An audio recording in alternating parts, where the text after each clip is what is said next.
She calmed 3 4-year-old triplets who had made 27 professional nannies quit in 8 months, and all she did was bake them pancakes using a recipe from a dead woman who once loved her. But let this story start from the beginning. From the night Cassandra Morgan woke up shivering in a broken-down car behind a grocery store, her 5-year-old daughter gasping for air through an asthma attack, with no money for medicine and nowhere left to go. From the morning she walked into a luxury Manhattan penthouse and witnessed World War III erupting in a living room, worth more than she would earn in 10 lifetimes. From the moment she applied to be a housekeeper for a man she would later discover was the most feared mafia boss in New York. From the day she accidentally became a mother to 3 wild boys who did not need discipline or control. They just needed someone to see them as children instead of problems to be solved. Her name is Cassandra Morgan. She is 28 years old. She is an orphan who aged out of the foster system with nothing. She is a survivor of 4 years of abuse who still carries the scars on her back. She is a single mother drowning in medical debt and desperation, and she is about to walk into a penthouse that will change everything. All because she knows how to make really good pancakes. If you want to see how a homeless single mom tamed the untamable and melted the heart of a ruthless mafia boss, smash that like button and subscribe to this channel. Share this story with someone who believes in second chances. Because sometimes, the best love stories begin with breakfast. That night was the coldest night of November in New York. Cassandra Morgan huddled in the driver's seat of her 1994 Honda Civic, the car she had bought for $500 from a junkyard 3 years earlier. The heater had broken down since last winter and she hadn't had the money to fix it. She pulled the thin blanket tighter around Mia, who was sleeping in the back seat, trying to keep her daughter warm enough against the bone-cutting cold. The clock on her phone read 2:43 in the morning. The battery was down to 12%. Cassie didn't dare turn on the lights or warm the car by starting the engine because the gas left in the tank was only enough for one short trip. She looked through the fogged-up window as the weak yellow glow from a Walmart sign spilled into the car, casting ghost-like shadows that danced across the cracked ceiling. This was the 5th night they had slept in the car since being evicted from their apartment.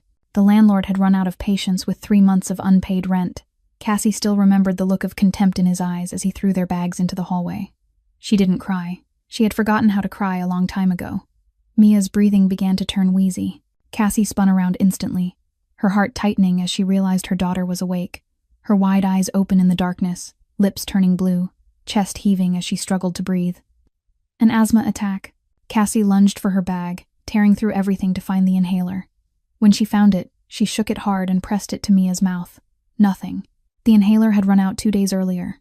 She had tried to ration it, using only 1 puff instead of 2 each time, hoping to stretch it for a few more days until she could afford a new one. But now there was nothing left. "Mommy, I can't breathe." Mia's voice was weak and hoarse, each word forcing its way out as if her throat was being squeezed shut. Cassie pulled her close, rubbing Mia's back in slow circles the way Eleanor had taught her when she was a child in foster care. "Slow breaths, baby. Breathe in slowly. Breathe out slowly. Mommy's here. Mommy's here." She whispered the words while her mind raced. The hospital would treat Mia in an emergency, but afterward would come a bill in the thousands of dollars she couldn't pay. Her medical debt was already over $15,000 from previous visits. But if she didn't take Mia right now, her daughter could. She couldn't let herself finish the thought. Cassie started the car and drove toward the nearest hospital, her hands shaking on the steering wheel. 15 minutes later, Mia lay in the emergency room with an oxygen mask over her face, her breathing slowly evening out. Cassie sat beside her, gripping her daughter's tiny hand as a nurse handed her a stack of papers to sign. Another debt added to the mountain she already carried. She signed without reading. Money could be owed. Her daughter couldn't be lost. At 4 in the morning, after Mia had fallen asleep in the hospital room, Cassie sat on a hard plastic chair and pulled out her phone with 3% battery left. She opened a job search app, her fingers scrolling through listings in quiet desperation. Waitress, low pay, night shifts, cashier, part-time, not enough to live on, cleaning work, temporary, unstable. Then she stopped at a listing that felt completely different. Live-in housekeeper needed, high pay, experience with children required. The address was in Upper East Side, Manhattan. The salary made Cassie read it twice, convinced she had misread it. 5 times more than what she earned from 4 jobs combined. Too good to be true. There had to be something wrong, but Cassie was out of options. Her daughter was in the hospital because she couldn't afford medicine.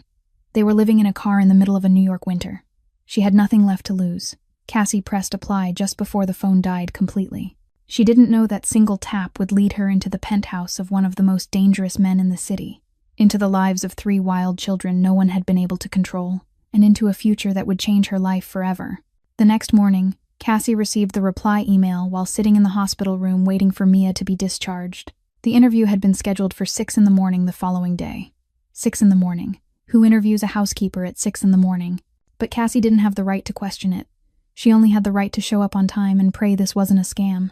That night, she took Mia to Rosa's place, her former neighbor from the apartment complex before they were evicted. Rosa was a Puerto Rican woman in her 60s, living alone after her husband passed away and her grown children moved far away. She was the only one still willing to help Cassie when the rest of the world had turned its back.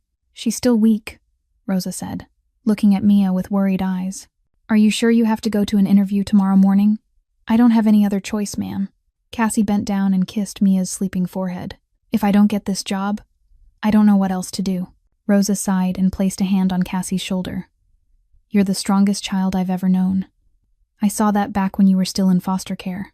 You'll get through this." Cassie wasn't so sure, but she nodded and left. She worked her night cleaning shift from 10 in the evening until 4 in the morning at an office building, then went straight to the interview address without time to shower or change properly. She only managed to stop at a public restroom in the subway station, wipe herself down with wet paper towels, and change into the only decent outfit she had left.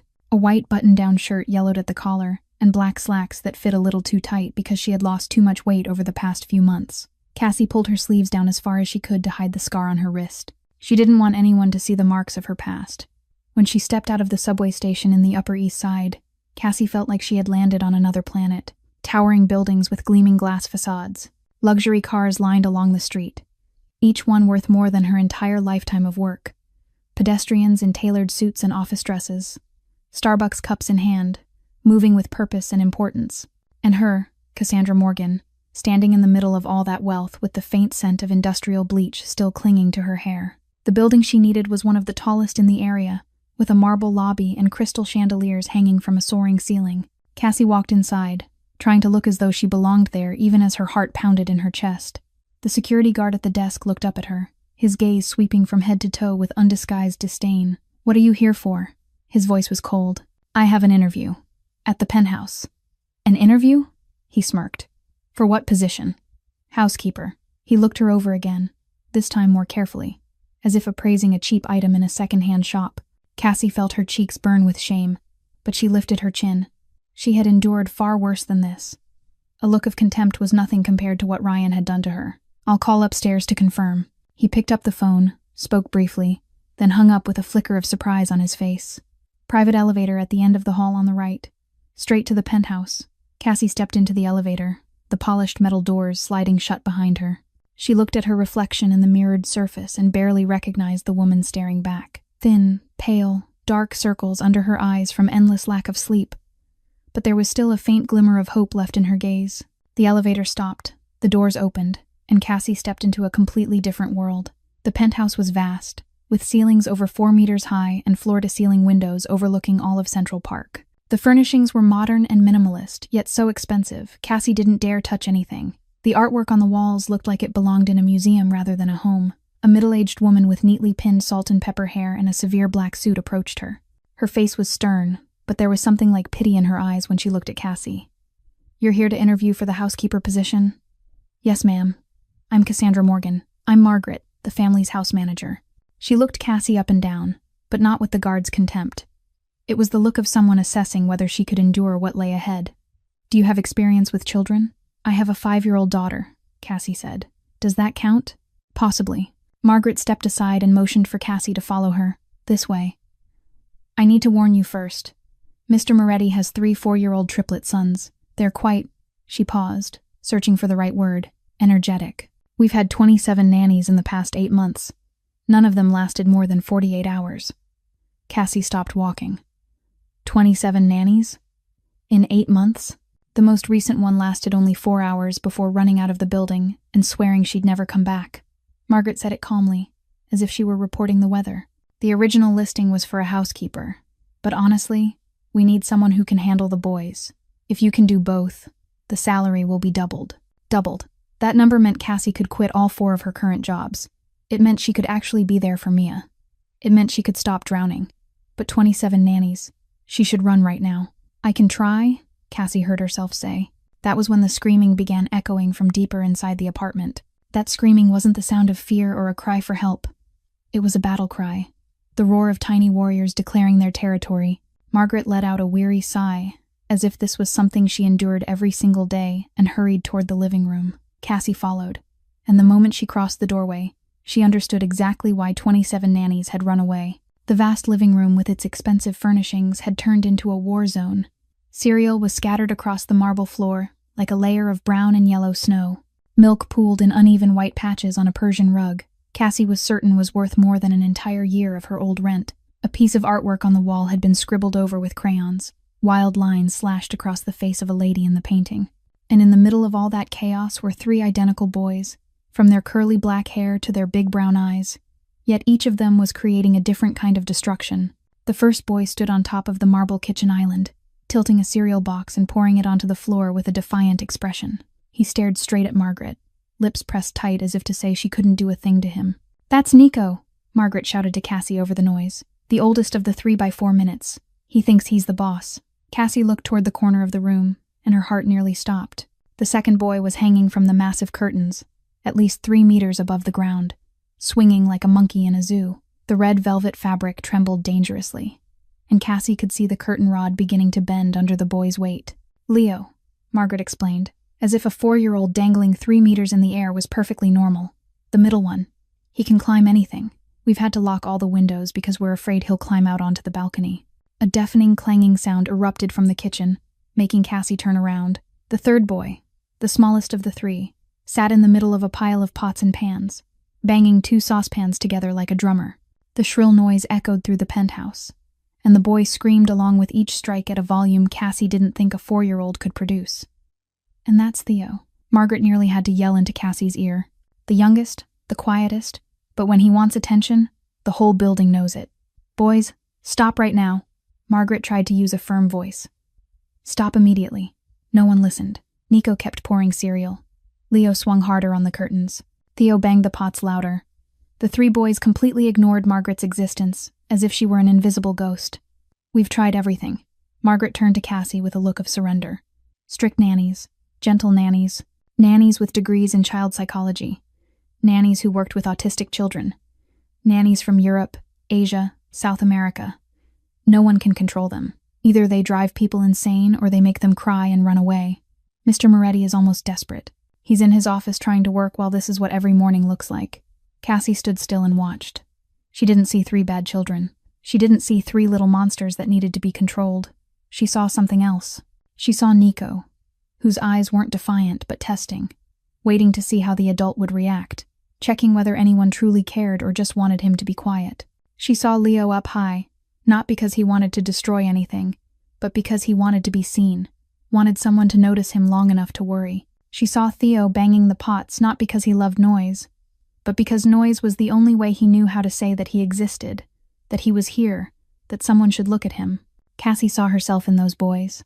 The orphan child who screamed and broke things in foster care because no one listened. The child who was called trouble, a problem, someone no one wanted to adopt. Until Eleanor came along and looked past the anger to see the child inside who was starving for love. "Have you asked them what they want?" Cassie suddenly spoke. Margaret turned to her as if she had just spoken in a foreign language. "What did you say?" "They're screaming and destroying things because something's wrong," Cassie said. "Have you asked them what they want?" "They don't know what they want. They're only 4 years old. They know exactly what they want," Cassie replied, her eyes still on the boys.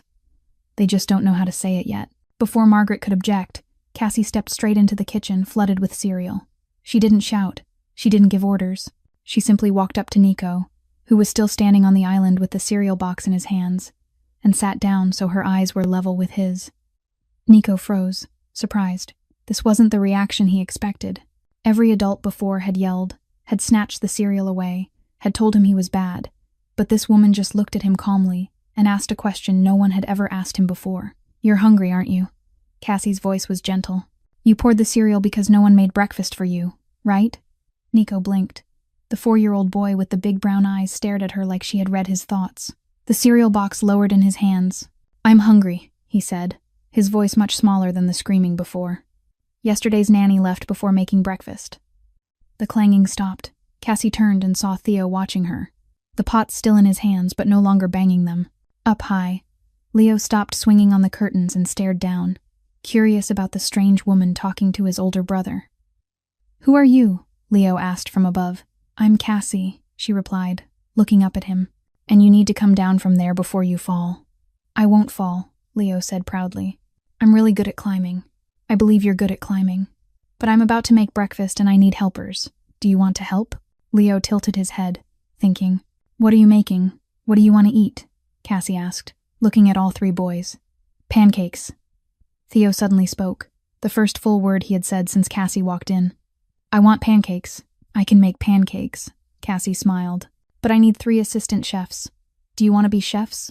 The 3 boys looked at each other, communicating silently in a way only triplets could. Then, as if an agreement had been reached, Nico put the cereal box down and climbed off the island.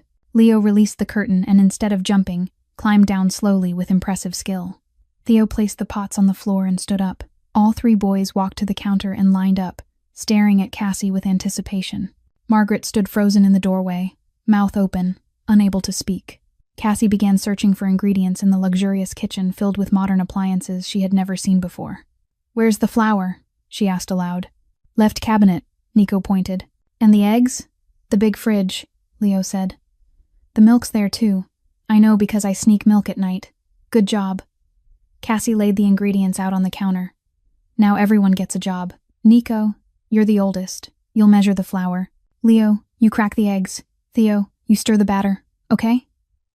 All 3 nodded, their eyes lighting up with a kind of excitement Cassie suspected no one had seen in them for a long time.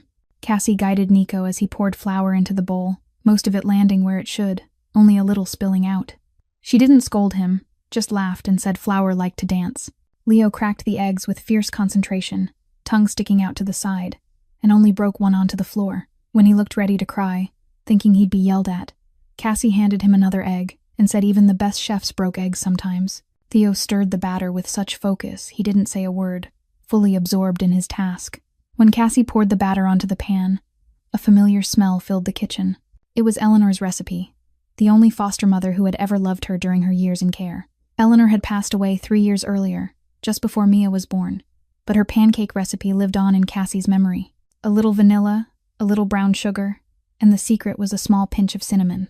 Eleanor used to say pancakes weren't just food, they were love you could taste. "Who wants to flip one?" Cassie asked. Me. 3 voices answered at once. Cassie helped each boy flip a pancake, holding the pan handle together with their small hands. Nico flipped his perfectly and cheered. Leo flipped a bit too hard and nearly sent it flying, but it landed safely back in the pan. And Theo, the quietest one, flipped his so perfectly Cassie had to call him a flipping genius. Theo's smile then, small but real, was the first true smile Cassie had seen on his face. 30 minutes later, the kitchen looked like a flour bomb had gone off. Batter was on the floor, the counters, the boys' hair, and Cassie's too. But on the table was a towering stack of pancakes, and 3 boys sat eating happily from plates they had helped make themselves. No more screaming, no more banging pots, no one hanging from the curtains, just chewing, quiet giggles, and Nico telling his brothers these were the best pancakes ever.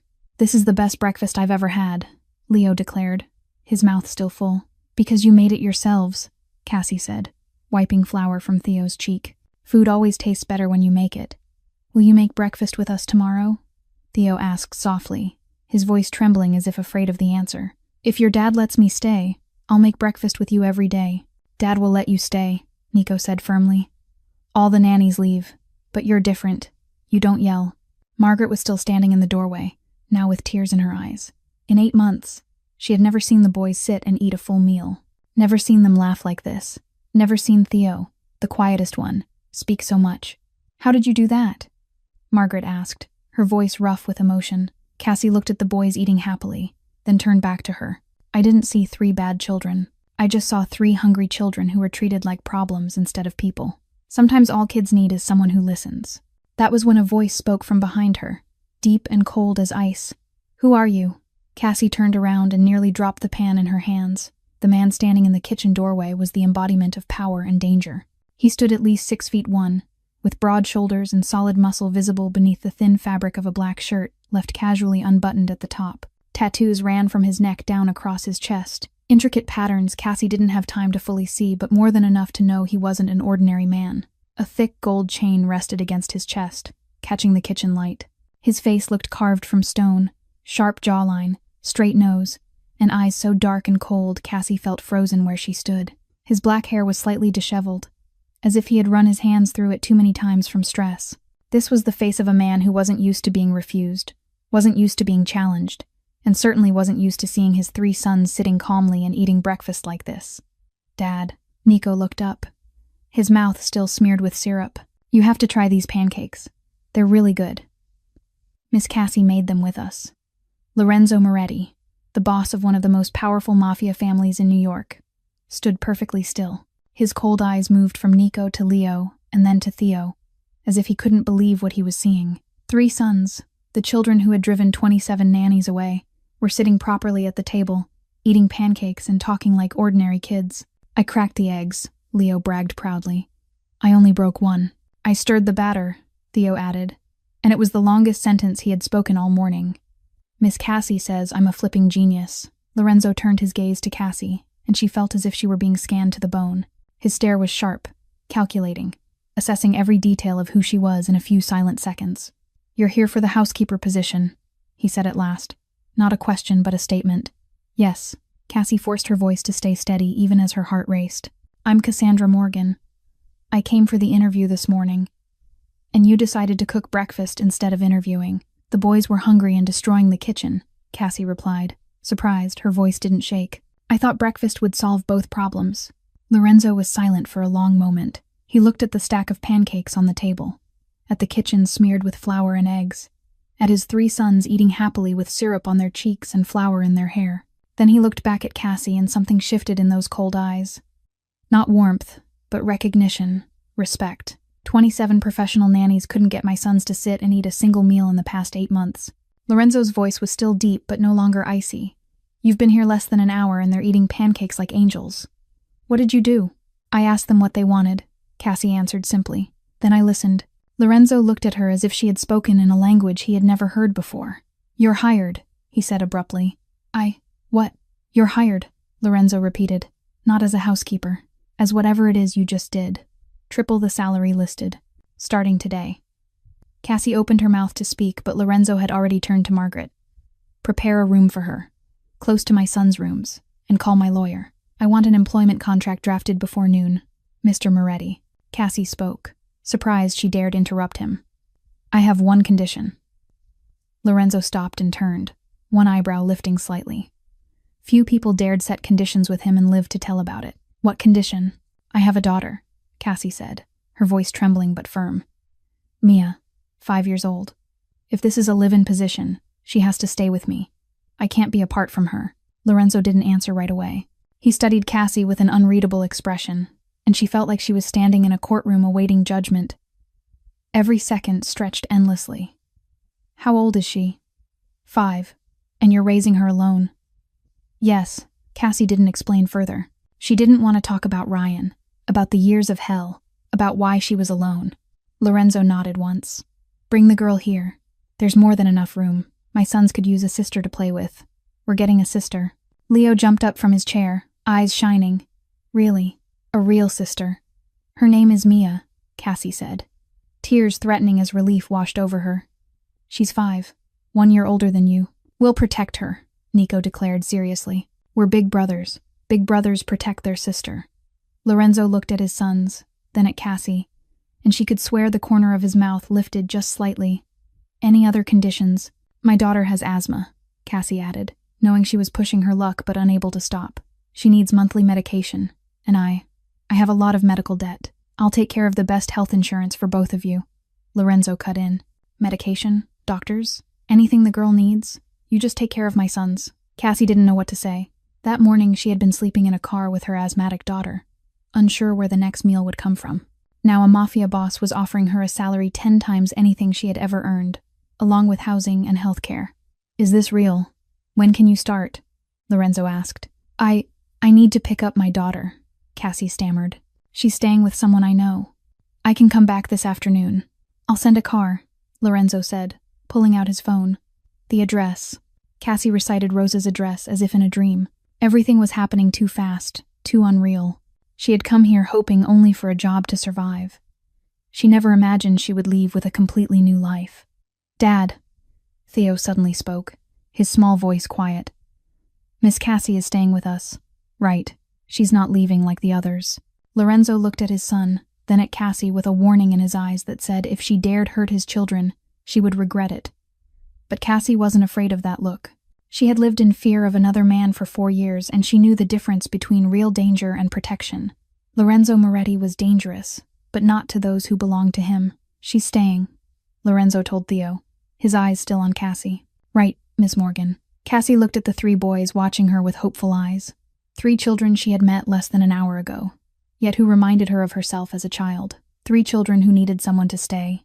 "Yes," she said, "I'll stay." The black Mercedes pulled to a stop in front of the aging apartment building in Queens where Rosa lived.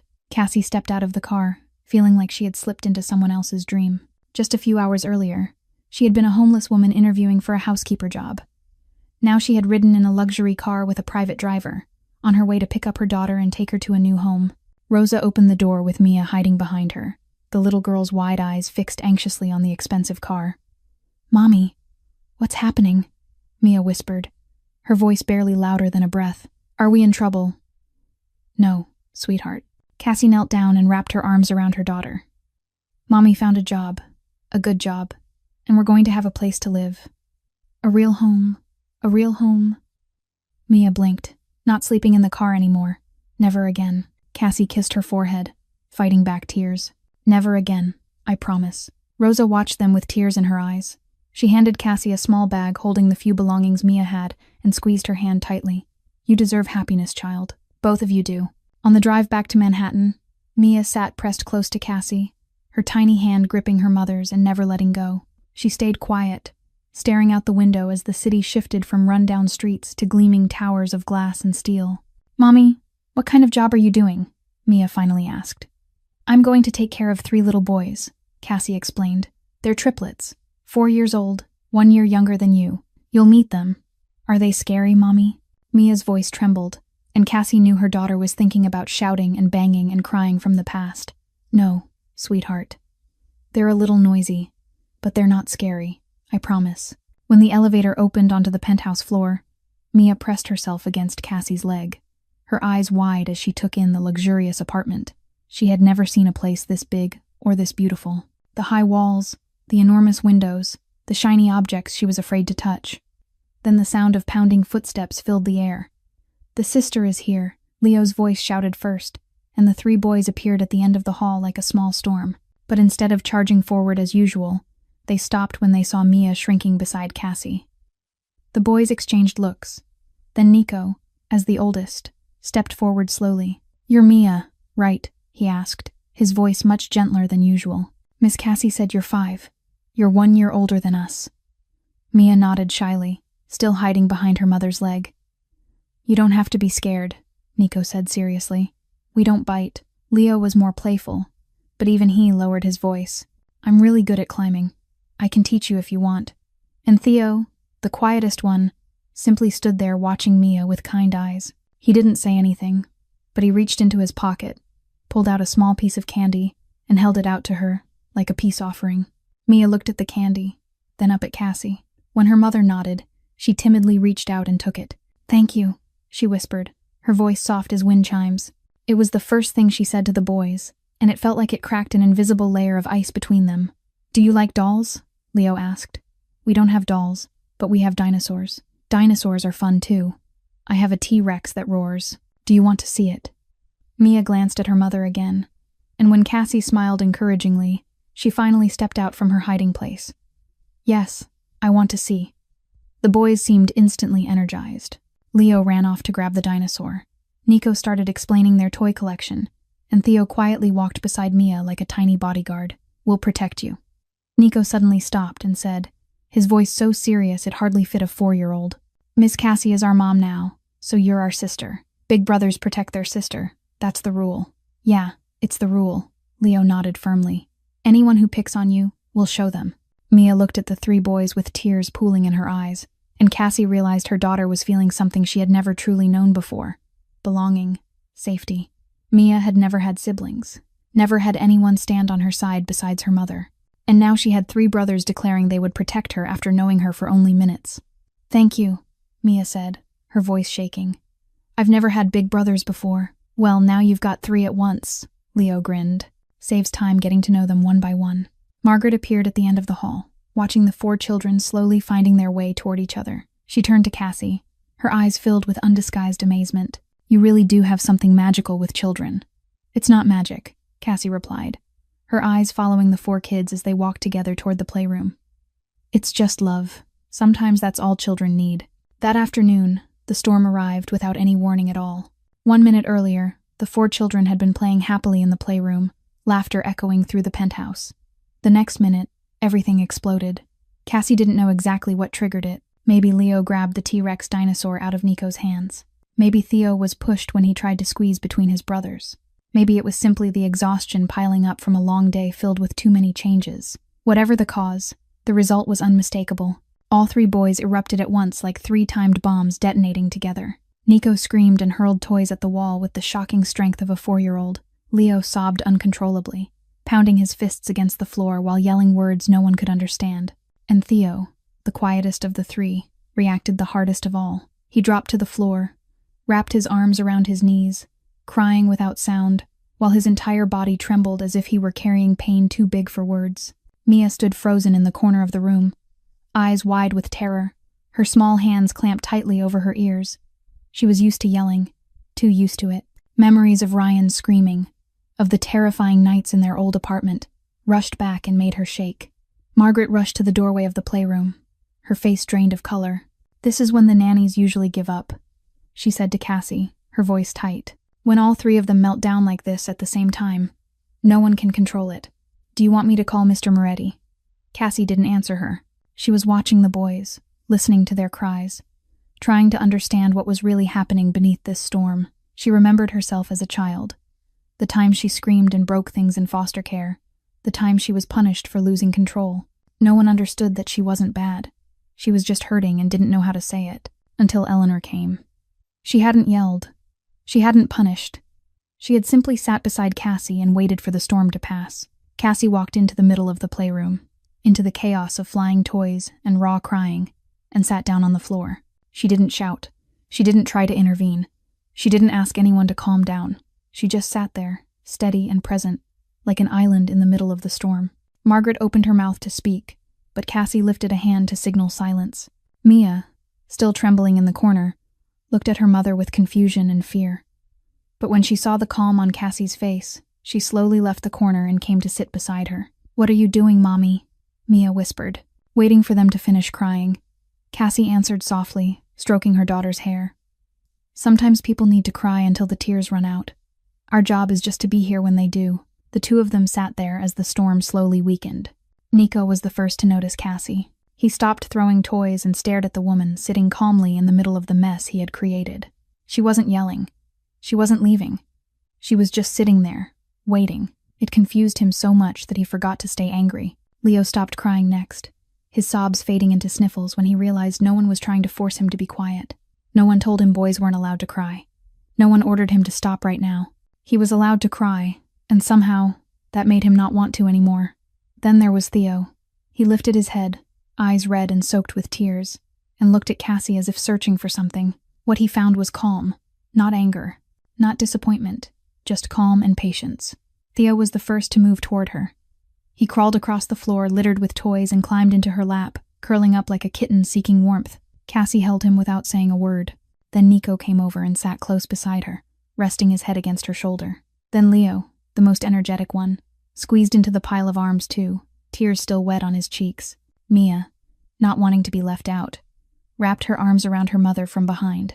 5 people sat tangled together in the middle of the messy playroom, and no one spoke for a long time. "The other nannies used to yell when we cried," Nico finally said, his voice hoarse from crying so hard. "Then those nannies weren't very good," Cassie replied gently. "Everyone needs to cry sometimes. Yelling at someone who's sad only makes it worse." "You're not like them," Leo said, his nose still sniffly. "You didn't leave." "I didn't leave," Cassie confirmed. "I promised. Remember." Margaret stood in the doorway, gripping the doorframe as if she needed it to stay upright. She had worked for the Moretti family for 20 years. She had watched 27 nannies come and go. She had seen the best trained, most experienced professionals defeated by these 3 boys. But she had never seen this. Never seen someone simply sit down and wait. Never seen the boys choose to seek comfort on their own after a meltdown. Never seen them this peaceful. "How did you do it?" Margaret asked, her voice barely above a whisper, afraid to break the sacred quiet. Cassie looked up at her, one arm still wrapped around Theo, the other gently stroking Mia's hair. "I didn't do anything," she said. "I just stayed. Sometimes, being there is enough." Lorenzo came home earlier than usual that day. Margaret had called him right after the meltdown, not to report that the new nanny had quit, but to tell him what she had witnessed. He hadn't believed her. The previous 27 nannies had all said his sons were uncontrollable, that they needed harsher discipline, that perhaps they had psychological issues requiring treatment. And now Margaret was telling him that a woman who had simply sat on the floor and waited had caused all 3 boys to calm down on their own. He had to see it with his own eyes. When Lorenzo stepped into the living room, he stopped at the doorway as if he had hit an invisible wall. On the large sofa, Cassie was sitting with all 4 children gathered around her. Nico and Leo were on either side. Theo lay curled with his knees tucked up on her lap, and Mia sat pressed close to her mother. They were watching a cartoon about talking cars, soft giggles rising whenever something funny happened. These weren't the children who had driven 27 nannies away. These were normal children, happy, loved. "Dad." Leo was the first to spot him. "Dad, you're home. Come watch the movie with us." Lorenzo was about to refuse. He had work, calls to make, an empire to run. But then Theo lifted his head and looked at him with eyes still slightly red from crying, and the boy said a single word that dissolved every excuse. "Dad." Not a question, not a demand, just a quiet call filled with hope. Lorenzo walked over and sat down beside the sofa. He didn't know what to do, didn't know how to sit, stiff as a block of wood among the laughing children. But when Nico naturally leaned his head against Lorenzo's arm, when Leo started explaining the plot as if his father couldn't possibly understand it on his own, when Theo reached out and wrapped his fingers around Lorenzo's, something inside his chest softened. This was the first time in 8 months he had sat and watched a movie with his sons. That night, after all 4 children were fast asleep, Lorenzo found Cassie in the kitchen. She was making tea, her slender figure standing by the window, looking out over the Manhattan skyline at night. He stood in the doorway for a moment, watching her before he spoke. "How did you do it?" Cassie turned around, not surprised to see him. "Do what?" "Calm them down. Make them listen. Make Theo talk." He had barely spoken in 6 months. "I didn't make them do anything," Cassie replied, holding her cup of tea, her eyes meeting his. "I just listened. Children don't need someone to control them. They need someone to understand them." Lorenzo was quiet for a long time. He walked into the kitchen, poured himself a glass of whiskey, and sat across from Cassie at the island. "I don't know how to be a father," he admitted, his voice low and tired. "I can build an empire. I can control hundreds of men. I can negotiate multi-million-dollar deals. But with my own sons, I've failed completely. Their mother left when they were just over 1 year old," he continued, staring into his glass as if searching for answers there. "Victoria said she couldn't handle this life, couldn't handle the danger, couldn't handle me. She disappeared one night and never came back. Since then, I've tried to do it alone. I hired nannies. I hired specialists. I hired anyone who could help me raise my sons. But no one stayed. No one, until today." Cassie listened in silence, not interrupting, not judging. "You didn't fail," she finally said. "You're still here. You're still trying. You didn't leave like their mother did. That already counts for a lot, but it's not enough." Lorenzo looked up at her. "If it were enough, my sons wouldn't be the children 27 nannies couldn't stand. That's why I'm here," Cassie replied simply. "To help you find the rest." Lorenzo looked at the woman in front of him. Thin, pale, dark circles under her eyes, hands rough from years of labor, a single mother who had lived in a car with her sick child, a woman with nothing but love and patience. And somehow, she had done what his money and power never could. She had made his sons laugh. "Why did you take this job?" Lorenzo asked. "The real reason." Cassie looked straight into his eyes without flinching. "Because I was drowning, and you threw me a lifeline. But I stayed because of the children, because they look at me the way I used to look at myself in the mirror when I was young, angry on the outside, but inside just wanting to be loved." Lorenzo said nothing more. He only nodded, finished his whiskey, and stood up. But before leaving the kitchen, he stopped at the door. "Thank you," he said, his voice low and sincere. "For giving my sons something I didn't know how to give them." Then he walked away, leaving Cassie alone with her cold cup of tea and the feeling that her life had just turned in a completely new direction. 3 weeks passed like a beautiful dream. Cassie feared she might wake from it any moment. Life in the penthouse slowly became familiar. Every morning began with pancake breakfasts shared with 4 children.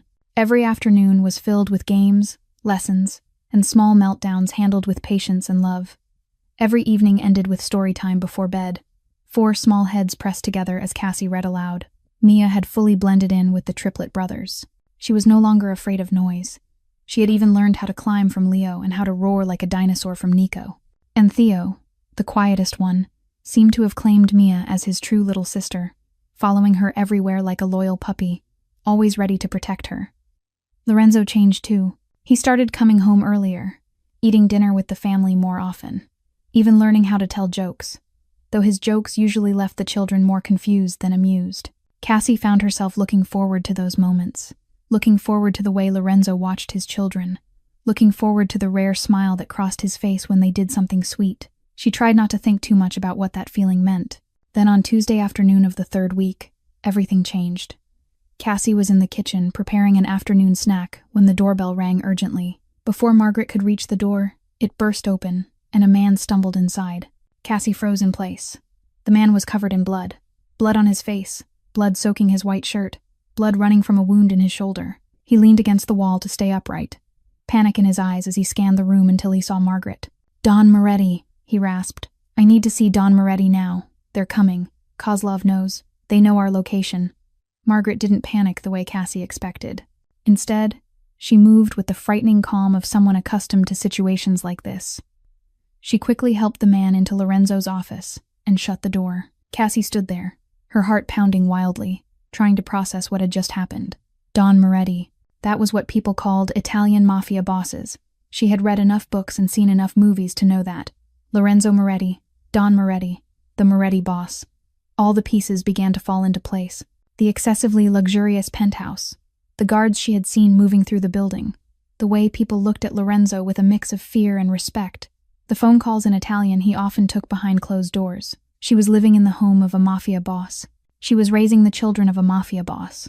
Lorenzo appeared from his office a few minutes later, his face cold as stone. He gave Margaret orders in Italian, and when he turned back, he saw Cassie standing in the kitchen doorway, pale as ash. Their eyes met. Lorenzo understood instantly that she had seen everything, heard everything, understood everything.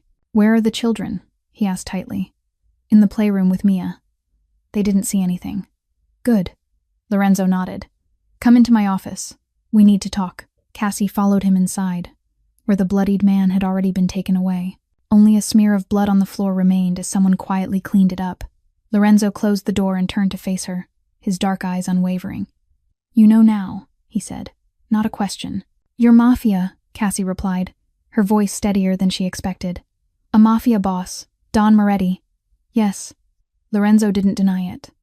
"The Moretti family is one of the most powerful families in New York. I'm the one in charge. Does that scare you?" Cassie was quiet for a moment, considering the question. It should have scared her.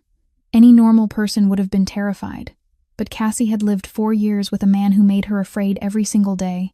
And that man hadn't been Mafia. He had just been an ordinary man with fists and uncontrolled rage. "It should scare me," she finally said. "But honestly, I was far more afraid working night shifts in bad neighborhoods for minimum wage. I was far more afraid living with my ex-husband." Lorenzo frowned, clearly not expecting that answer. "You're not worried about living in the house of a criminal. Dangerous to whom?" Cassie asked calmly.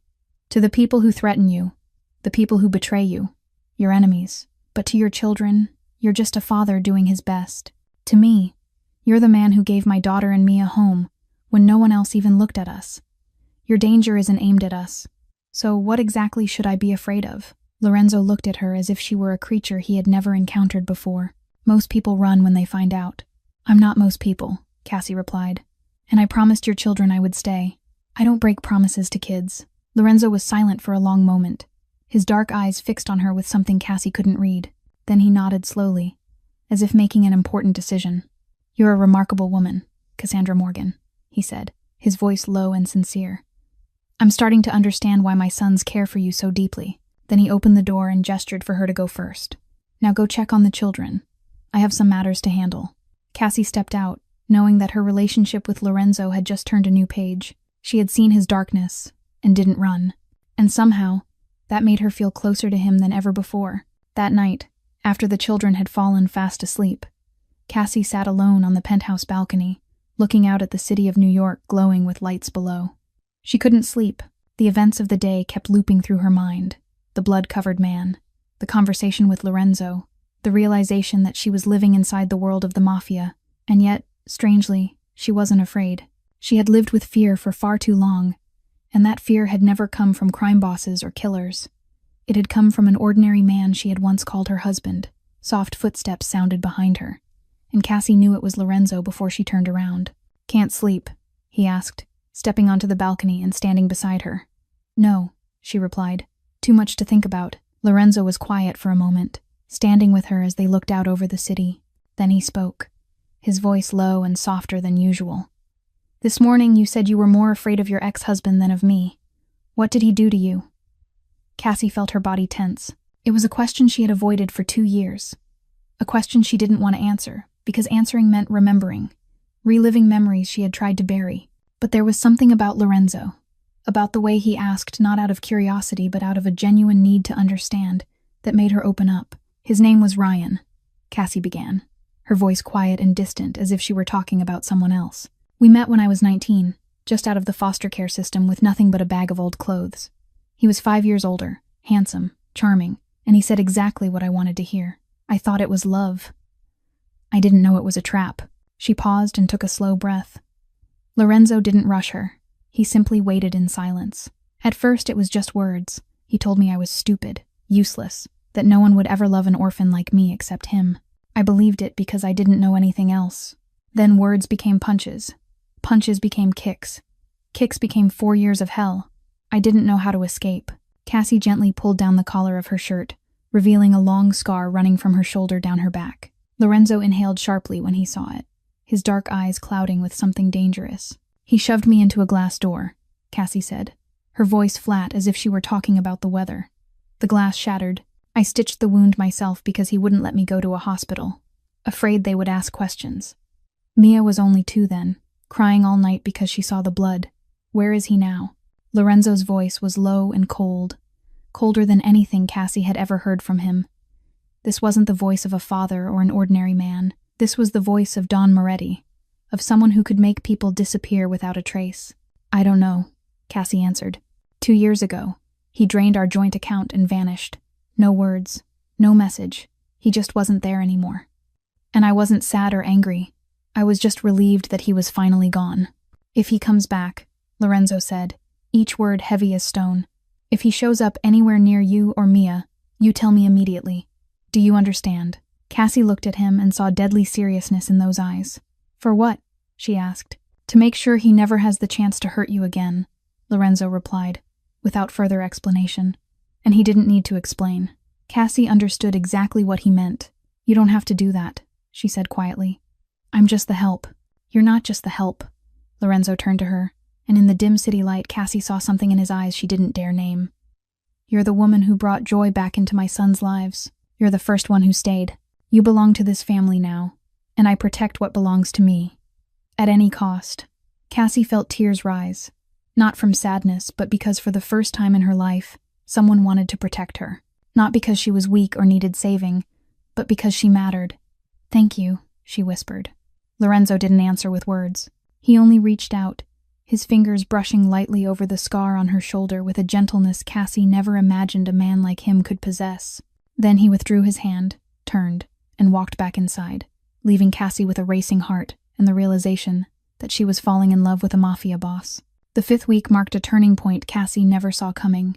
It all began on an ordinary Tuesday morning like any other, with pancake batter sizzling in the pan and 4 children sitting around the table waiting. Leo was the first to say it. "Mama Cassie, I want extra chocolate chips." Cassie nearly dropped the pan. She turned to look at him, unsure if she had heard him correctly, but Leo only looked back at her with wide, innocent eyes, as if he had said the most natural thing in the world. "What did you just call me?" "Mama Cassie." Leo tilted his head. "You're our mama. You take care of us. You make breakfast for us. You read stories to us. You hold us when we cry. That's what mamas do. Nico nodded in agreement. We already talked about it, he said with the serious air of a leader who had made an important decision. Your mama Cassie. Dad is Papa Lorenzo. Mia is our sister. We're a family. And Theo, the quietest one, only looked at Cassie with hopeful eyes and asked a single question. Do you want to be our mama? Cassie couldn't hold back her tears. She knelt down, wrapped all 3 boys in her arms, and cried like she never had before. Yes, she wanted to. She wanted to more than anything. Lorenzo stood in the kitchen doorway, having witnessed everything.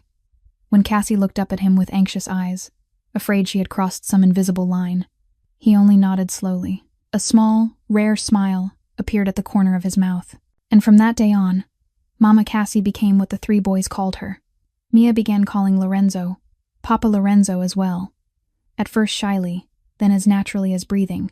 She even drew a family picture with 7 people, the 6 of them now, and 1 future baby, because every family needed another baby. Lorenzo kept that drawing in his wallet.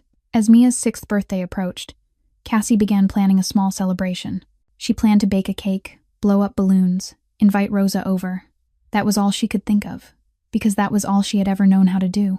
But Lorenzo had other plans. I rented out the Children's Museum for Mia's birthday, he announced as casually as if he were ordering pizza. You did what? Cassie nearly choked on her coffee.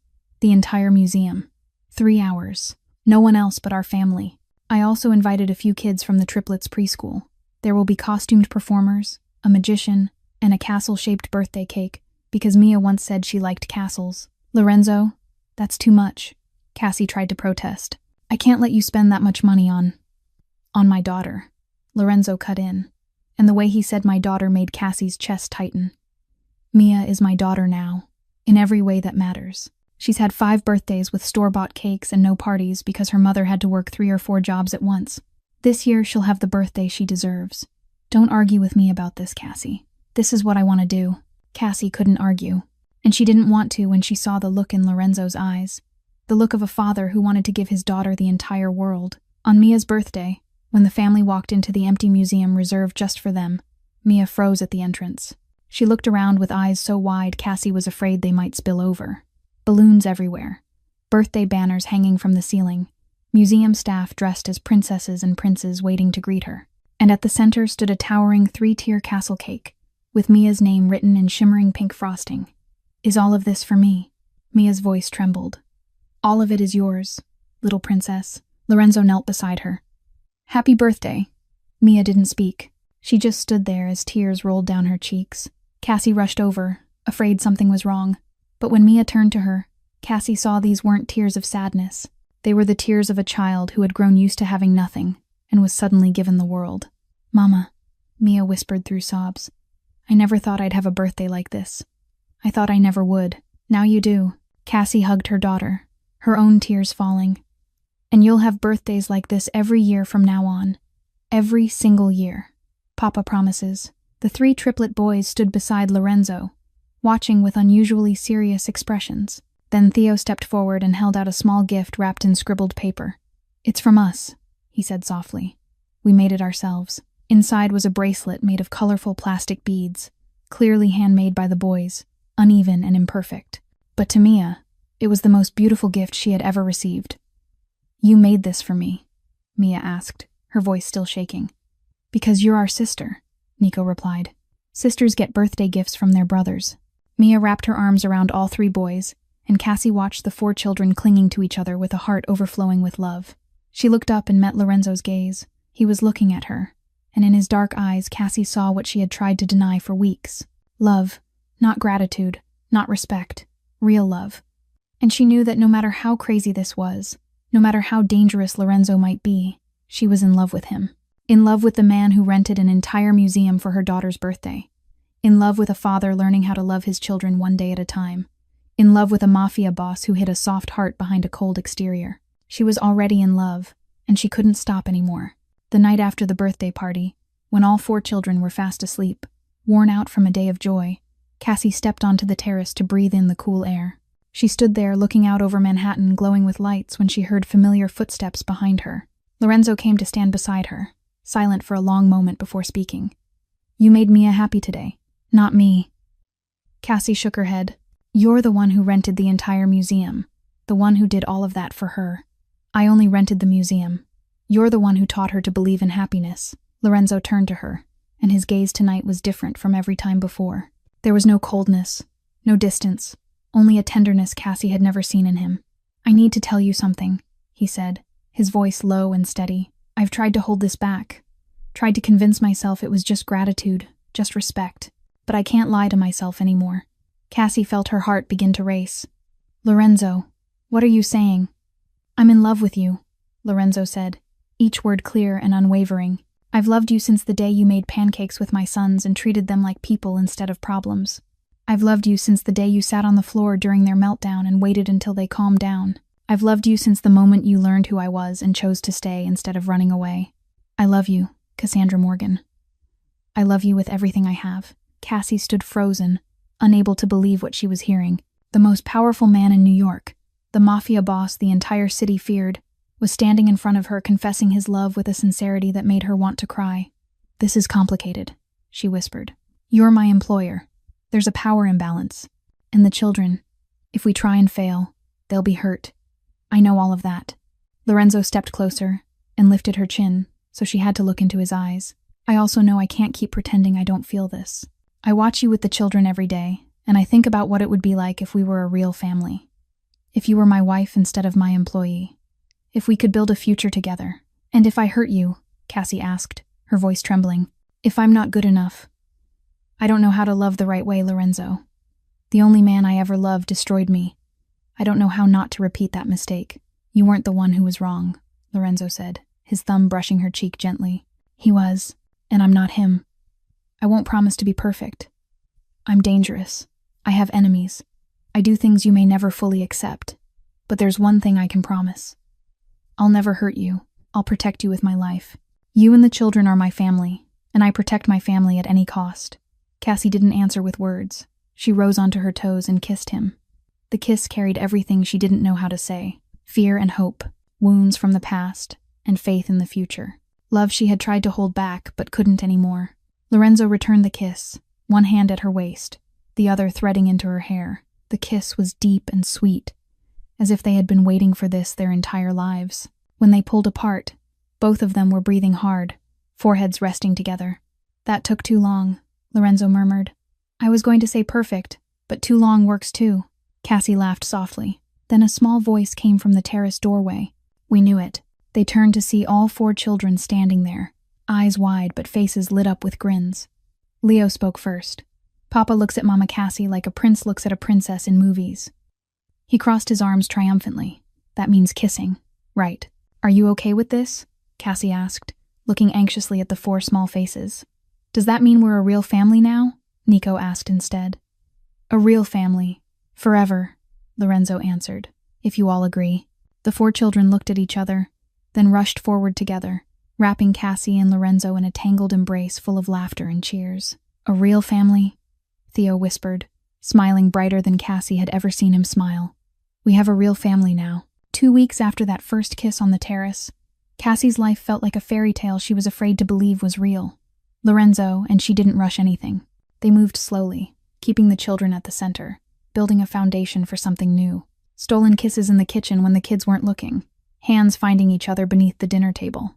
Late-night conversations on the balcony when the whole house was asleep. Cassie had never been loved like this. Never been treated as someone who mattered, who was respected, who was protected. And she began to believe that maybe, just maybe, she deserved this happiness. Then the past came knocking. It was a Tuesday morning like any other. Cassie was in the kitchen making pancakes when the doorbell rang. Margaret went to answer it, and a few seconds later returned with a tense expression. Miss Morgan, there's a man here to see you. He says he's Mia's father. Cassie's heart stopped. It couldn't be. Not now. Not when everything was finally good. She stepped into the hallway on trembling legs and froze when she saw the man at the door. Ryan. He looked far worse than the last time she'd seen him. Thinner, more worn down, eyes bloodshot, the sharp smell of alcohol clinging to his wrinkled clothes, but his smile was the same. That poisonous smile she'd feared for 4 years. Cassie, he drawled, his gaze sliding over her before sweeping the luxury penthouse. You look pretty good. Found yourself a rich boyfriend, huh? What do you want? Cassie asked, forcing her voice to stay steady while her heart raced. So rude. Ryan stepped inside without invitation, and Cassie fought the instinct to retreat. I just want to see my daughter. It's been 2 years. A father misses his kid. You left, Cassie said through clenched teeth. You drained the account and disappeared without a word. You gave up being a father that day. I didn't sign anything, Ryan sneered. Legally, I'm still her father. I still have visitation rights, and I can fight for custody if I want. And I'm thinking, he glanced around the penthouse again. Maybe I should take my daughter back to live with her real dad instead of staying here with a criminal. Cassie's blood ran cold. What do you know? Enough, Ryan scoffed. Lorenzo Moretti, Don Moretti, the most powerful mafia boss in New York. What do you think a judge will say when he finds out you're raising a child in the home of a criminal? When he finds out you're sleeping with him while your daughter is in the next room? You have no right, Cassie said, her voice shaking with anger and fear. You abused me for 4 years. You think the court won't care about that? Where's the proof? Ryan stepped closer, and Cassie felt herself shrinking like she used to. Did you ever call the police? Ever go to the hospital and file a report? Nothing, right? Because you were too scared, too weak to do anything. Me, I've got lawyers, I've got a plan, and I can turn your life into hell if you don't cooperate. What do you really want? Cassie asked, exhausted. Money. Ryan stopped pretending. I want money. $300,000. You give me $300,000, and I'll disappear. I won't come back. I don't have $300,000, but your boyfriend does. Ryan stepped closer again, now only a few feet away. You think I'm stupid. I've been watching you. I know you live here. I know his kids call you mama. I know you're trying to build your perfect little family. I can destroy it all with one call to child services. You're not allowed near Mia, Cassie said, her voice hardening. I won't let you near her. You don't get to tell me what I can do. Ryan's eyes darkened, and Cassie recognized the rage rising in him, the rage she knew too well. You always thought you could talk back to me, didn't you? You forgot your place. He raised his hand, fingers curling into a fist. Cassie closed her eyes on instinct, her body bracing for the blow like it had hundreds of times before. She heard Mia's laughter somewhere in the penthouse, her daughter laughing with her brothers, and she thought that whatever happened to her, she wouldn't let Ryan anywhere near her child. But the blow never came.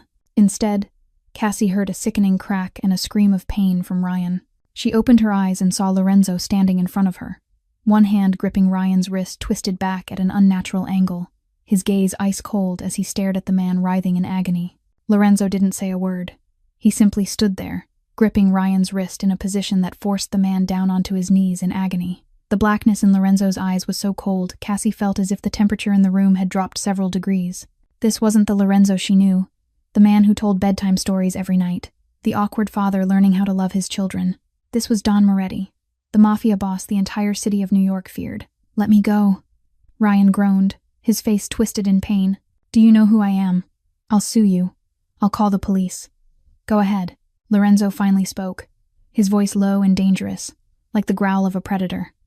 Let's see who gets here first, your police, or my people. He twisted Ryan's wrist a fraction more and Ryan screamed.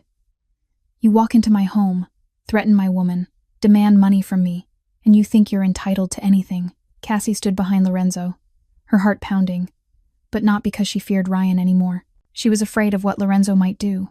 She knew he was capable of killing. She knew he had done it before, and looking into his eyes now, she knew he was standing dangerously close to that line. Lorenzo, she said softly, placing a hand on his shoulder. The children are in the house. Lorenzo froze. The muscles beneath her hand were rigid. But when she mentioned the children, something in him softened, just slightly. He hauled Ryan to his feet and shoved him toward the office. In here, he ordered. We're going to talk like civilized men. Or at least one of us will. Inside the office, Lorenzo forced Ryan into a chair and stood in front of him, arms crossed. Cassie stood near the door, unsure whether she should stay or leave. Lorenzo motioned for her to remain. This is how this is going to work, Lorenzo began, his calm more frightening than anger. You will sign documents relinquishing all parental rights to Mia. No custody, no visitation, no contact. You will no longer exist in that child's life. In return, you'll receive $50,000 and the privilege of walking out of this building with all your limbs intact. $50,000, Ryan laughed shakily. I asked for $300,000. You demanded $300,000 from Cassie. Lorenzo replied coldly. You're negotiating with me now. And I don't negotiate. I set terms. You can accept them or you can refuse. And if I refuse, Ryan tried to sound defiant, but his voice trembled. Lorenzo smiled, and that smile was far more terrifying than rage. If you refuse, I'll make sure every terrible thing you've ever done is dragged into the light. I have people in every courtroom, every police precinct, every government office in this city. I'll pull up your records for driving under the influence, for assault, for unpaid debts. I'll make sure you can't find work scrubbing toilets. And that's only if I choose to stay within the law. Lorenzo stepped closer, leaning down until his eyes locked onto Ryan's. If I choose to step outside the law, you'll disappear. Not disappear like you did when you ran away. You'll vanish completely. No one will ever find you. No one will know where you went. You'll simply stop existing. Do you understand what I'm saying? Ryan went pale. He glanced at Cassie as if begging for help. But Cassie stood silent. She felt no pity, no guilt. Only a strange sense of relief seeing the man who had tormented her for 4 years finally put in his place. All right, Ryan said at last, his voice shaking. I'll sign. Bring the papers. Lorenzo made a call, and 10 minutes later a sharply dressed man arrived carrying a thick folder. His lawyer had everything prepared, as if he'd known this day would come. Maybe he had. Maybe he'd been ready since the night Cassie told him about Ryan. Ryan signed every page with trembling hands. The relinquishment of parental rights, the no-contact agreement, the receipt for payment. When it was done, Lorenzo handed him a thick envelope. 50,000, cash. Now leave, and remember this. If you come near Cassie or Mia ever again, if you so much as think about contacting them, I'll find you. And next time, there will be no negotiation. Ryan stood, stuffed the envelope inside his jacket, and hurried for the door. Before disappearing, he turned back to Cassie one last time. You were always trash, he spat, trying to reclaim a shred of dignity. He'll get tired of you soon enough. Get out! Lorenzo roared, and Ryan fled through the door as if chased by demons. When the door shut, Cassie collapsed. Her knees buckled, and she would have fallen if Lorenzo hadn't caught her. He pulled her into his arms, one hand stroking her hair, his voice gentle again. It's over, he whispered. He's gone. He'll never come back, Cassie cried. She cried from relief, from freedom, from finally escaping the shadow that had haunted her for 6 years. She cried in Lorenzo's arms, and he simply held her, saying nothing more, just being there until she was ready. You paid him to leave, Cassie said eventually. You didn't have to do that. You said you don't like negotiating. With men like him, money is the only language they understand, Lorenzo replied. 50,000 is a small price for peace for you and Mia. I'd have paid 10 times that if I had to. You're free now, Cassie. Truly free. She looked up at him and saw not just protection in his dark eyes, but love. The love of a man willing to do anything to keep her safe. Thank you, she whispered. You don't need to thank me. Lorenzo kissed her forehead. You're my family, and I protect my family at any cost. 3 weeks after Ryan disappeared, Cassie thought life had finally become peaceful, but she was wrong. The new threat didn't come from her past. It came from Lorenzo's world. She began to sense that something was wrong when Lorenzo started coming home later, his face more strained, the calls in Italian and Russian growing more frequent and more heated. The number of guards in the building doubled. Margaret moved with a level of vigilance Cassie had never seen in her before, and Lorenzo, the man who was calm in every situation, began checking the locks several times each night. What's going on? Cassie asked one night when she found Lorenzo in his office at 2 a.m, staring at his laptop screen with eyes red from lack of sleep. Lorenzo was silent for a long moment before answering. Viktor Kozlov. The name sounded familiar.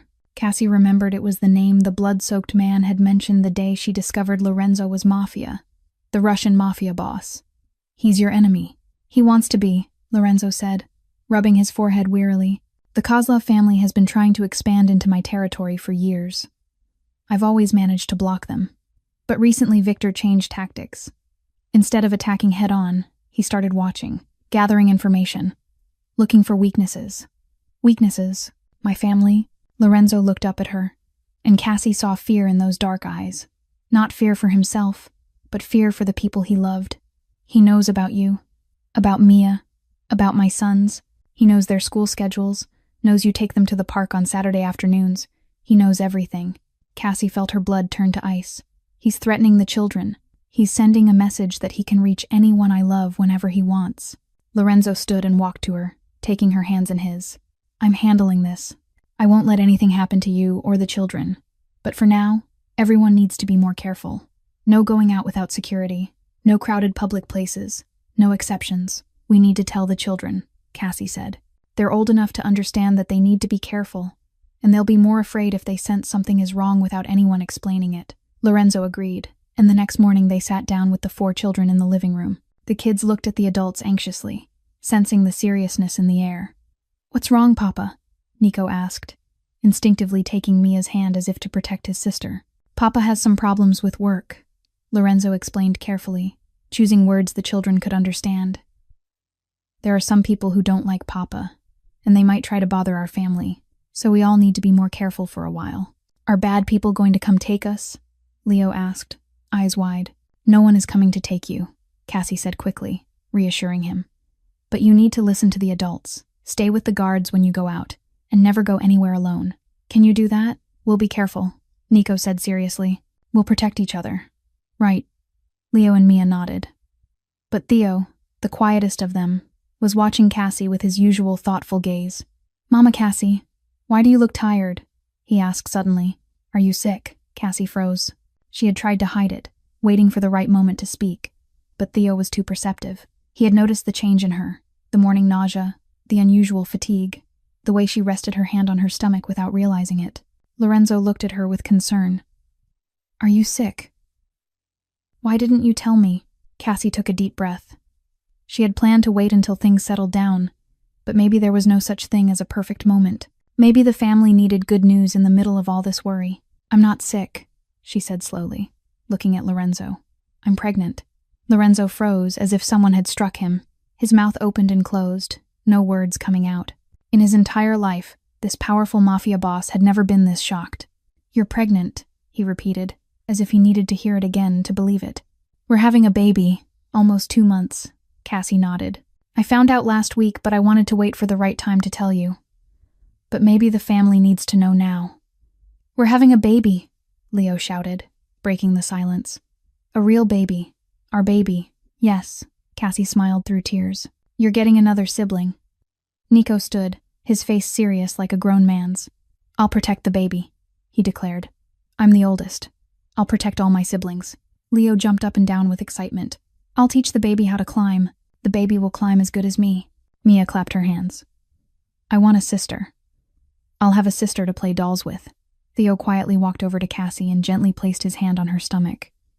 Is the baby safe, Mama? He asked softly. Will the bad people hurt the baby? No one will hurt the baby. Lorenzo finally found his voice. He knelt beside Theo, one hand on his son's shoulder, the other resting over Cassie's hand on her stomach. Papa will protect the baby. Protect Mama. Protect all of you. No one is allowed to touch Papa's family. He looked up at Cassie, and in those dark eyes she saw 1,000 emotions.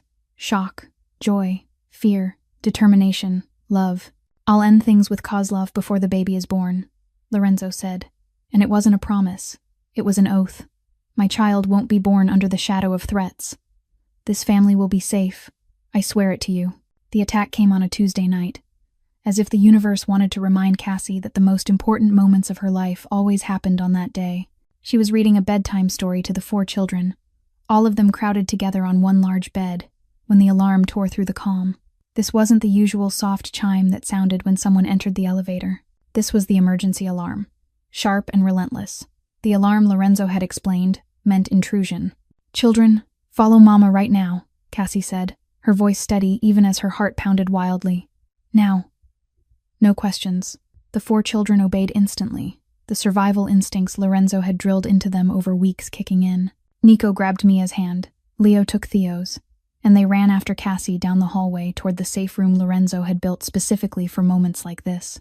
The room was hidden behind a false wall in the master bedroom, with a thick steel door, an independent ventilation system, and enough water and food to last a week. Lorenzo had hoped they would never need it, but he had prepared for the worst. Cassie pushed the false wall aside, revealing the steel door. She entered the code with trembling hands, and the door slid open with a soft hiss. Inside! Now! Hurry! She urged, pushing each child in. Nico went last, turning back to look at her with the worried but resolute eyes of an oldest brother trying to be strong for his siblings. You'll be okay, Cassie told all 4 of them. Stay in here. Don't come out no matter what happens. Do you understand? Where's Papa? Mia asked, her voice shaking. Papa will come. Papa always comes. Cassie stepped into the safe room and sealed the door. She heard the automatic locks engage, steel meeting steel with a sound that was solid and final. In the dim light of the emergency lamp, she pulled all 4 children into her arms and waited. The gunshots came. 1, 2, 3. Mia screamed and buried her face against Cassie's chest. Leo and Theo clutched each other's hands, their faces pale. Only Nico didn't cry. He sat with his eyes squeezed shut, lips moving as if he were praying. Cassie held them tighter, one arm instinctively shielding her stomach, where a small life was growing, unaware of the chaos beyond the walls. She thought of Lorenzo, of the man she loved somewhere out there facing his enemies. She thought of the possibility that he could be hurt, that he might not come back, and she prayed, for the first time in years, praying that he would be safe. 2 more shots rang out, then silence. The silence was more terrifying than the gunfire, because it could mean anything. Lorenzo could have won. Lorenzo could have lost. The attackers could be searching for them at that very moment. Cassie didn't know how much time passed. It could have been minutes. It could have been hours. Time lost all meaning inside that sealed steel room. She only knew to keep holding the children, whispering reassurances she wasn't even sure were true. Papa will be fine. We'll be okay. This will pass. Then came the knock. 3 short knocks, 2 long ones, 1 short. The code Lorenzo had taught her. Cassie. Lorenzo's voice came through the thick steel. It's safe now. Open the door. She entered the code with shaking hands, and the door slid open. Lorenzo stood there, his shirt smeared with blood, but his eyes were bright and alive. He wasn't hurt, or at least not seriously. The blood wasn't his. Papa. All 4 children rushed into Lorenzo's arms at once, crying and clinging to him as if afraid he might disappear. Lorenzo dropped to his knees, wrapping them all up, kissing the top of each small head. I'm here. I'm fine. No one is hurt. Cassie stood in the doorway of the safe room, her legs barely able to hold her. What happened? 2 of Kozlov's men, Lorenzo said, his eyes still on her over the heads of the children clinging to him. They got past the lower-level security. They didn't get past me. They were dealt with. Dealt with. Cassie knew what that meant. She knew Lorenzo had just killed 2 men to protect his family, and she didn't feel the horror she thought she should. She felt gratitude. Gratitude that he was alive. Gratitude that the children were safe. Gratitude that the baby inside her was still protected. Lorenzo stood and walked to her, pulling her into his arms. He didn't speak, just held her tightly as if she were the most precious thing in the world. I almost lost everything, he whispered into her hair. I almost lost you. Lost the children. Lost the child not yet born. I couldn't survive that, but you didn't lose us, Cassie said, holding him back, feeling his heart pounding through his shirt. You saved us. You always save us. Kozlov has to end, Lorenzo said, his voice hard as steel. I'll finish this. Tonight. He looked into her eyes, and Cassie saw the ruthless resolve of Don Moretti. No one threatens his family and lives to tell the story. Lorenzo kept his word. 1 week after the attack, Viktor Kozlov and every trace of threat from the Russian Mafia family vanished completely. Cassie didn't ask for details. She didn't need to know, and didn't want to know. She only knew that one night Lorenzo came home with exhaustion in his eyes but relief in his posture and said just 2 words to her. It's done. From that moment on, Kozlov's shadow no longer haunted their family. Life slowly returned to normal, or at least to what counted as normal for a mafia family. The children went back to school without a constant wall of bodyguards hovering over them. Cassie could take them to the park without the constant fear of being watched, and her belly began to grow, the baby developing strong and healthy like a promise of a brighter future. Then one Tuesday morning, like every truly important moment in her life, everything changed again. Cassie was making pancakes in the kitchen, 4 children sitting around the table waiting for breakfast, when Lorenzo walked in holding a small red velvet box. He didn't say a word. He walked straight to where she stood by the stove and dropped to one knee on the flour-dusted kitchen floor. Cassie almost dropped the pan. Lorenzo, what are you doing? What I should have done a long time ago. Lorenzo opened the velvet box, revealing a diamond ring that sparkled softly, simple yet elegant. I have a ring.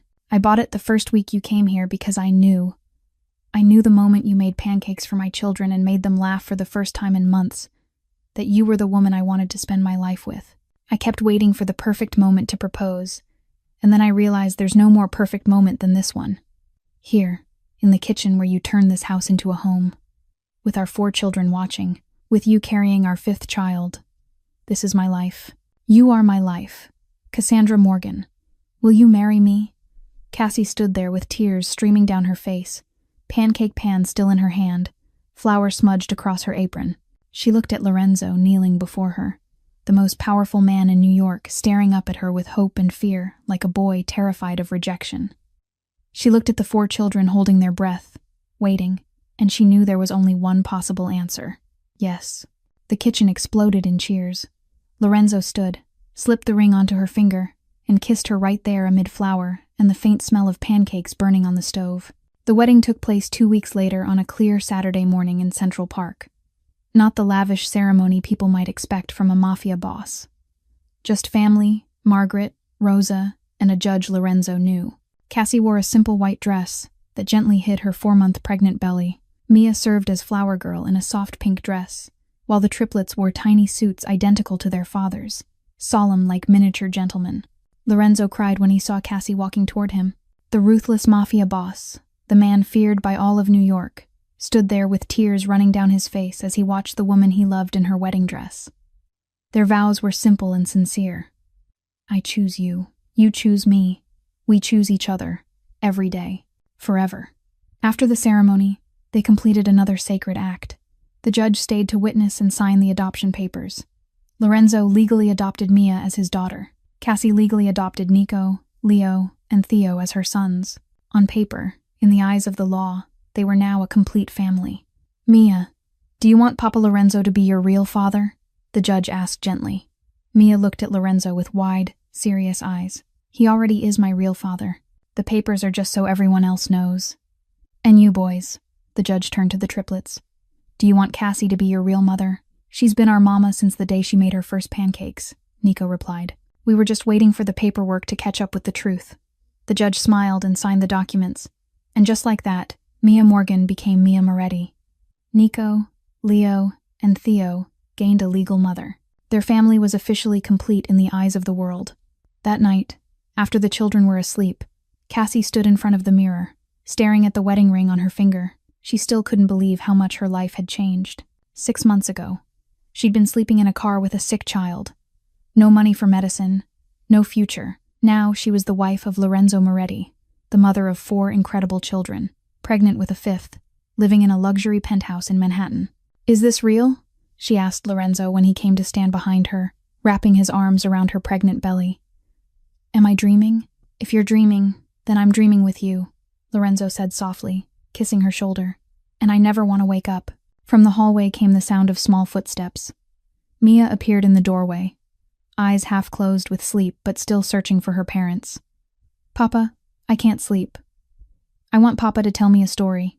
It was the first time Mia had called him Papa, without adding Lorenzo afterward. Just Papa. Simple and natural as breathing.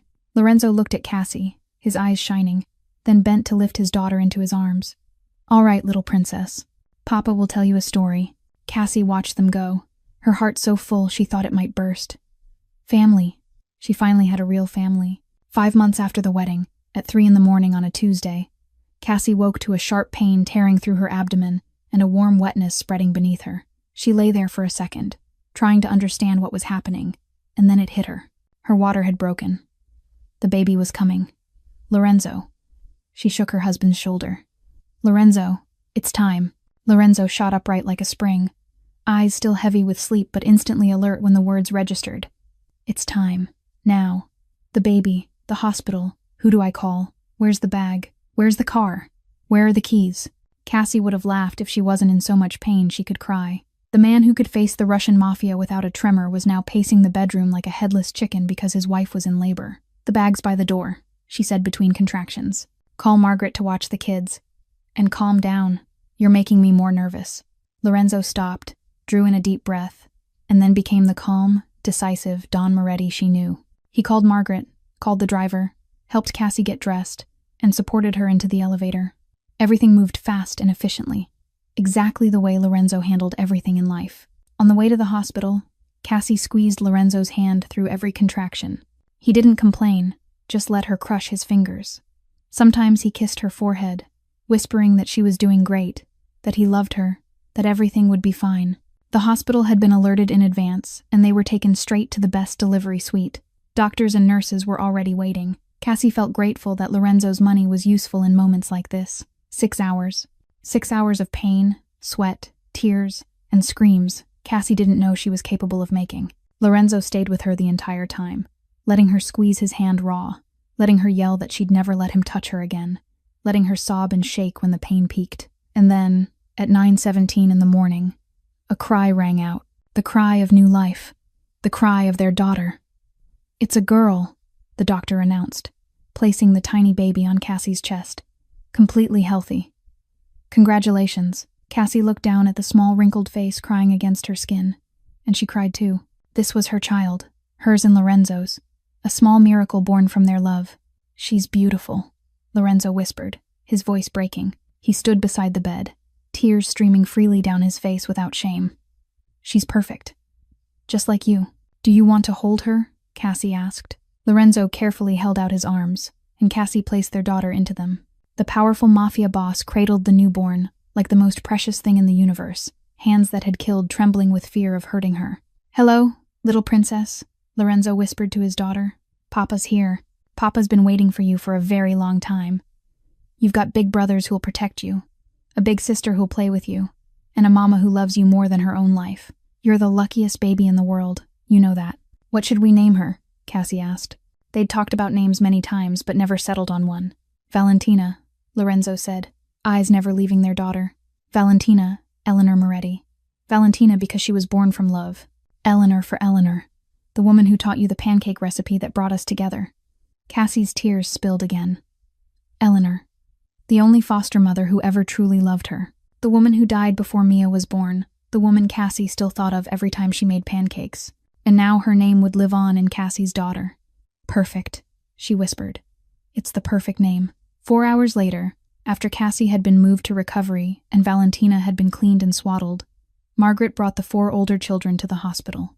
They burst into the room like a small storm, then froze when they saw the baby in Cassie's arms. "She's so small," Nico whispered, afraid to speak too loudly. "She's way smaller than I thought," Leo said, standing on tiptoe to see better. "Does the baby have a name?" Mia asked. "Valentina," Cassie answered. "Valentina Eleanor. That's such a pretty name." Mia stepped closer, eyes shining. "I have a baby sister. I was right, wasn't I? I said I wanted a sister."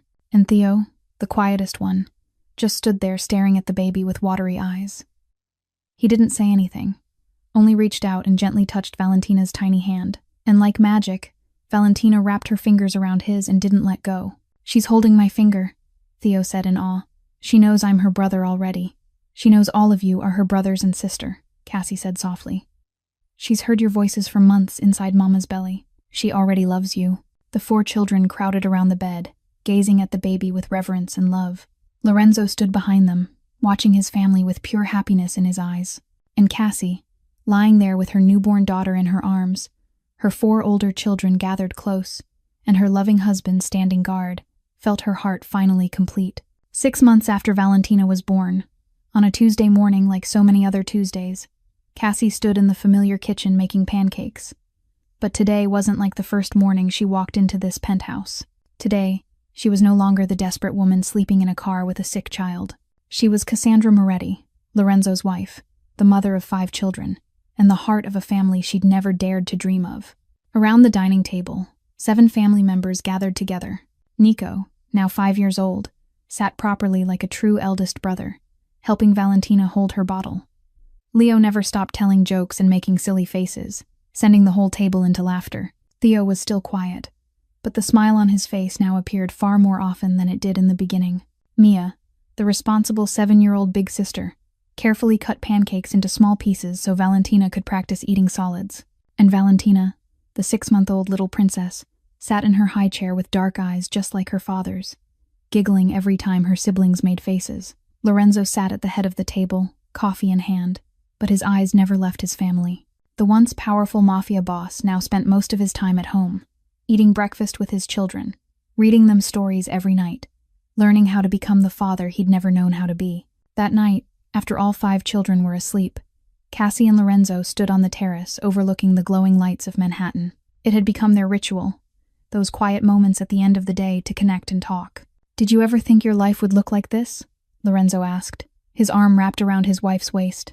Never, Cassie answered honestly. 2 years ago, I thought happiness was a luxury meant for someone like me. I just hoped to survive each day, keep Mia safe, not get thrown out onto the street. I didn't dare dream about love, about family, about a life like this. And now I have everything I never dared to dream of. 5 incredible children, a husband who loves me with his whole heart, a warm home, a real family, and it all started with a plate of pancakes, with seeing 3 hungry children instead of 3 bad children. Lorenzo kissed her hair. You taught me that family isn't blood. Family is the people who choose to stay together every day, through storms and sunshine, through hardship and happiness. You turned my cold house into a home. You turned me from a mafia boss into a father who knows how to love. I owe you everything. We don't owe each other anything, Cassie said, turning to look at him. We built this life together.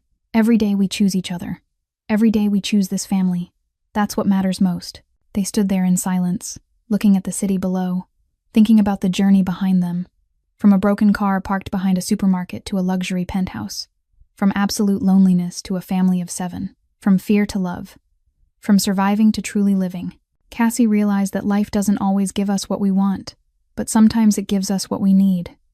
She needed a job, and life gave her a family.